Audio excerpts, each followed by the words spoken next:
Gracias de nuevo por continuar con nosotros. La regulación del ciclo del ácido cítrico es el tema que nos compete en este momento. La clase pasada o el video pasado veíamos las reacciones del ciclo del ácido cítrico o ciclo de Krebs. Veíamos cómo a partir de una molécula de dos átomos de carbono que transportada por la coenzima A, que es la acetilcoenzima A, y uniéndolo a un producto al ciclo de Krebs, una molécula del ciclo de Krebs que es la oxaloacetato.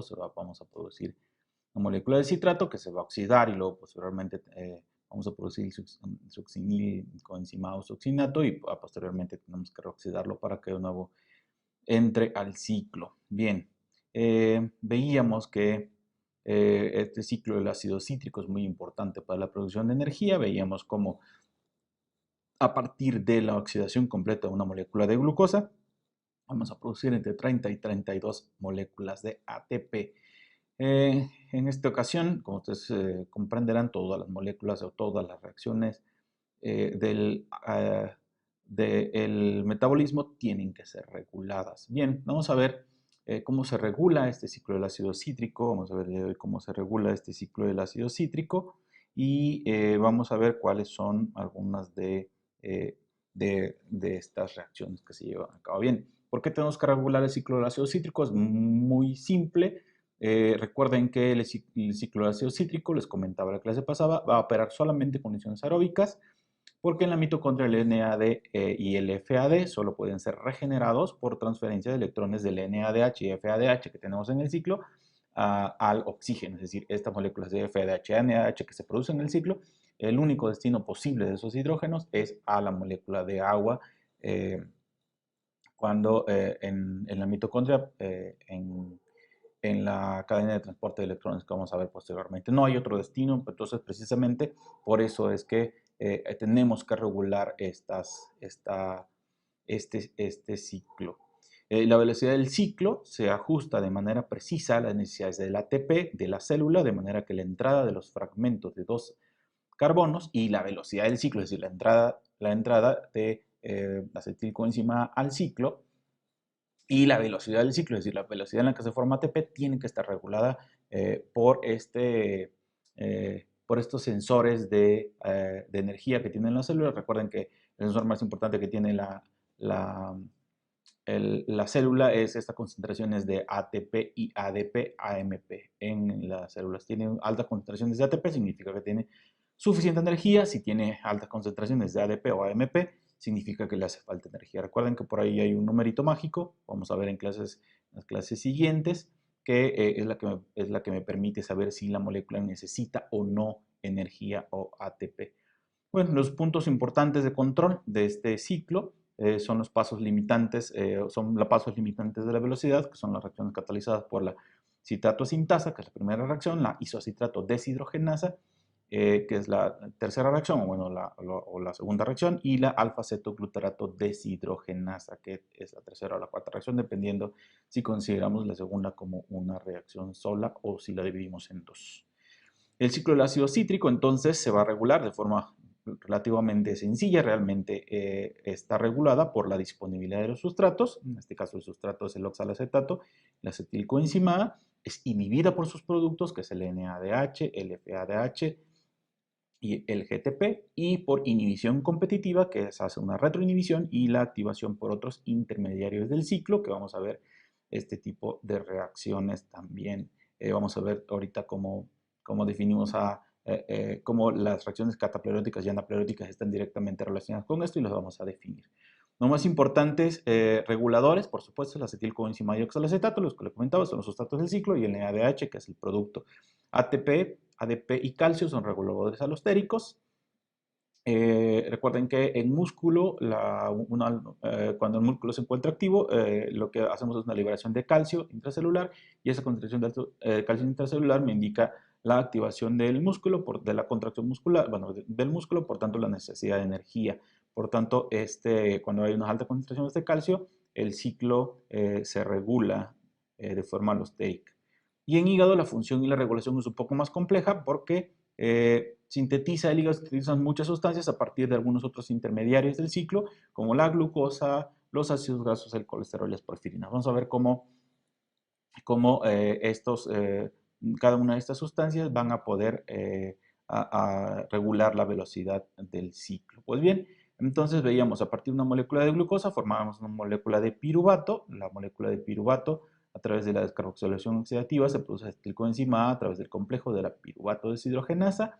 ¿Quién regula esto? El ATP, la acetilcoenzima A, el NADH y los ácidos grasos. ¿Por qué? Recuerden que el ATP, si tengo una alta concentración de ATP, entonces regulo la velocidad del ciclo. Si ya tengo suficiente acetilcoenzima A, suficiente significa que ya el ciclo no puede o no lo necesita, entonces voy a regular la conversión del piruvato a acetilcoenzima A. El NADH, si tengo suficiente NADH, es decir, si tengo suficiente productos, no necesito más, entonces regulo la velocidad del ciclo.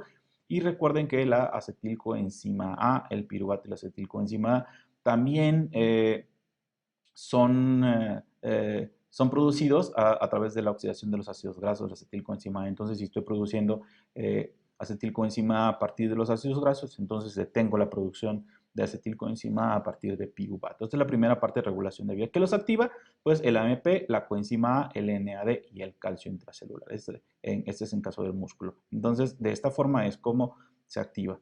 La segunda parte, la segunda regulación viene en la primera reacción del ciclo de Krebs, que es del oxaloacetato al citrato, en donde se une la acetilcoenzima A que lo regula, el NADH, es decir, el producto, la succinilcoenzima A, el citrato y el ATP, es decir, vean, lo regula el producto, lo regula succinilcoenzima A, también va a regular a esta vía, es decir, si yo ya tengo suficiente producto, suficiente descarboxil aquí. Recuerden que aquí se producen las dos descarboxilaciones, que es en donde se produce el NADH.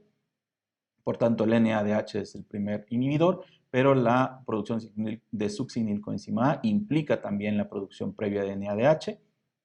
También va a regular el ciclo. El citrato, por supuesto, si ya tengo suficiente sustrato, que es el producto, entonces también lo voy a inhibir. Y el ATP, si ya tengo suficiente concentraciones de ATP, entonces tengo que regular la vía que lo activa, el ADP. Es decir, si me hace falta energía, entonces voy a regular positivamente el ciclo.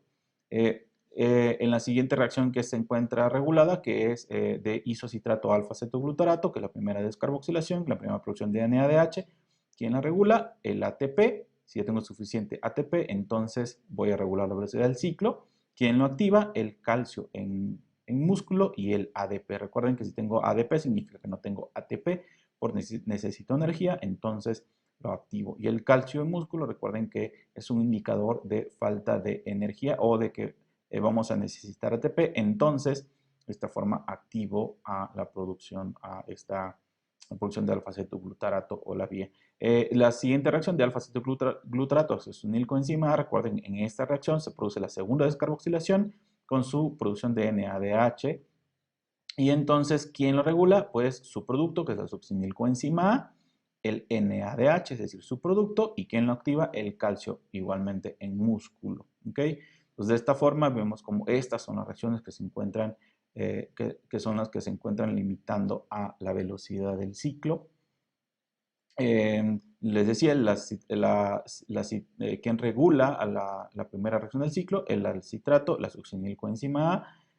La siguiente reacción, ¿quién lo activa? El calcio y el ADP. ¿Quién lo regula? El ATP y el NADH.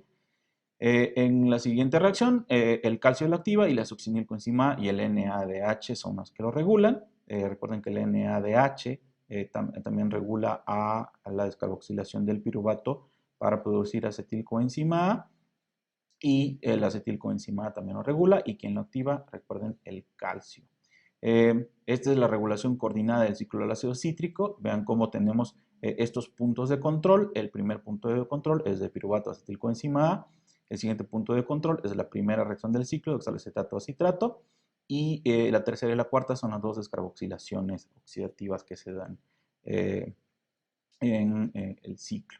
Las reacciones anfibólicas del ciclo del ácido cítrico. Recuerden que el ciclo del ácido cítrico es una importantísima vía catabólica, es una vía a través de la cual se degradan estos micronutrientes o nutrientes En este caso, sus intermediarios, en el caso del ciclo del ácido cítrico, no solamente actúan al nivel catabólico, sino también se usan, sus intermediarios también se usan en rutas biosintéticas, que es el anabolismo, por lo cual el ciclo cumple una función que se denomina anfibólica, que es decir, que se puede utilizar en el catabolismo y en el anabolismo. Sus intermediarios se producen o se pueden utilizar en ambas partes del metabolismo. ¿Cómo se une el ácido cítrico con las rutas biosintéticas, con las rutas anabólicas? En el caso del piruvato, el piruvato se puede transformar a oxaloacetato, el oxaloacetato a aspartato y a aminoácidos. Vamos a ver un poco más adelante de forma más detenida. Y el citrato, que es otra forma donde se regula, punto de regulación, se puede ir a la producción de ácidos grasos y esteroles, y vemos como los alfas, el alfa-acetoglutarato, glutamato y otros aminoácidos y purinas, la coenzima A, porfirinas, grupo hemo y la clorofila, en caso de que ustedes se sientan plantitas, ¿verdad? Aquí está un poco más claro, como le comentaba del piruvato, a través de la piruvato carboxilasa entra una molécula de dióxido de carbono. En vez de que se elimine, entra una molécula de dióxido de carbono, se convierte de piruvato a oxalacetato, se va a la producción de fosfonolpiruvato, la fosfonolpiruvato se puede ir a la producción de glucosa o a la producción a través de la gluconeogénesis, o se puede ir a la formación de diferentes aminoácidos como la serina, glicina, cisteína, filenina, tricina y triptofano, que recuerden que estos tienen el mismo esqueleto carbonatado o cuando menos tiene la misma base. La fosfonolpiruvato puede alimentar a la vía a través de la fosfonolpiruvato carboxilasa para producir oxaloacetato, y este oxaloacetato puede entrar alimentando el ciclo, pues. El citrato, ya les decía, los ácidos grasos y esteroles, el alfa-acetoglutarato, el glutamato, que se puede ir a purinas, o a la glutamina, prolina y arginina, y la succinilcoenzima se puede ir a las porfirinas del grupo M. Recuerden que también el piruvato, a través de una enzima málica, se puede producir amalato y alimentando también la vía para que estos intermediarios incrementen la velocidad del ciclo. Las reacciones catapleróticas, las reacciones anapleróticas, les decía que tiene que ver muchísimo con el ciclo, son reacciones que usan intermediarios. Las reacciones catapleróticas son reacciones que usan los intermediarios del ciclo del ácido cítrico. Ustedes dirán, ok, si estoy regulando el ciclo en alguna parte del ciclo, si estoy regulando la tercera reacción, ¿a dónde se van estos intermediarios que pueden empezar a acumularse? Cuando lo regulan en la tercera reacción o en la segunda reacción, se pueden ir acumulando los intermediarios anteriores del ciclo. Entonces, ¿a dónde se van esos intermediarios anteriores del ciclo? Bueno, estos son, se van en las reacciones catapleróticas, que no solo contribuyen a la formación de estos compuestos importantes, sino a la acumulación. Es decir, estos intermediarios pueden irse directamente a la formación de otros compuestos para la biosíntesis, o cuando detengo el ciclo, en vez de acumularse, se van a estas otras vías. Las reacciones catapleróticas tienen lugar en las vías metabólicas, como la biosíntesis de glucosa, la gluconeogénesis, la formal biosíntesis de lípidos, de aminoácidos y porfirinas a través de este ciclo que ya vimos, ¿sale?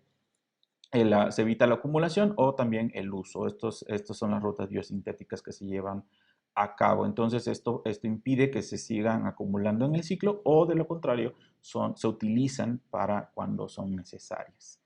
Las reacciones anapleróticas son lo contrario, los intermediarios del ciclo de ácido cítrico solamente se requieren en concentraciones catalíticas para mantener su función degradativa, es decir, en el ciclo. Y estas son las reacciones, entonces, las reacciones anapleróticas son las reacciones que reabastecen a los intermediarios del ciclo. Se denominan reacciones anapleróticas porque reabastecen a estos intermediarios del ciclo. Es decir, cuando yo vuelvo a activar el ciclo, yo necesito entonces de concentraciones de estos intermediarios. Entonces, estas reacciones catapleróticas alimentan a la vía o alimentan al ciclo con estos intermediarios para que siga o se incremente su velocidad. Lo más importante de estas son la piruvato carboxilasa, una enzima que también participa en la gluconeogénesis. Es importante porque recuerden que la función del ciclo no puede interrumpirse, y los intermediarios que son sacados del ciclo, es decir, el ciclo nunca se puede parar, y los intermediarios que sacan del ciclo o que van saliendo del ciclo en las reacciones anapleróticas o para la biosíntesis tienen que recuperarse. Las reacciones anapleróticas hacen esas, ¿no? Algunas rutas degradativas, pero que van a alimentar a los intermediarios del ciclo, es decir, que van a hacer que entre en el ciclo para que se recuperen estos intermediarios. Es la oxidación de los ácidos grasos de cadena impar que va a producir succinilcoenzima A, la degradación de los aminoácidos como la metionina, isoleucina, valina, producen también succinilcoenzima A, la degradación de los aminoácidos aspartato, fenilalanina, tirosina, producen fumarato, y la transaminación y desaminación de aminoácidos producen alfa-cetoglutarato y oxaloacetato, que van a hacer que de nuevo el ciclo vuelva a funcionar. Aquí vemos algunas de las reacciones anfibólicas del ciclo del ácido cítrico, esto ya lo vimos en las diapositivas pasadas. Y las funciones anfibólicas del ciclo del ácido cítrico son las que ya vimos, ¿sale? Como la molécula de piruvato, se puede convertir a oxaloacetato a través de una reacción de carboxilación, por la descarboxilación a través del complejo de la piruvato carboxilasa. Bueno, aquí vemos todas las reacciones que pueden llevarse a cabo, tanto de forma cataplerótica como anaplerótica. Bien, vamos a ver en la siguiente clase entonces cómo estas moléculas de FADH que se producen, cómo llegan a la cadena de transporte de electrones, también los FADH y NADH que se producieron durante toda la oxidación de la glucólisis, de la glucosa, perdón, van a entrar a la cadena de transporte de electrones para posteriormente entrar regresar a la matriz mitocondrial a través de la fosforilación oxidativa para producir ATP. Eso vamos a ver en la siguiente clase. Por el día de hoy eso es todo. Nos vemos en las siguientes clases. Recuerden mantenerse siempre siempre activos en su casa, no se queden acostados en la cama sin hacer nada. Es muy importante. Recuerden hacer ejercicio en casa durante esta contingencia que no podemos salir. Cuídense mucho, manténganse siempre con mucho cuidado. Nos vemos en la siguiente clase.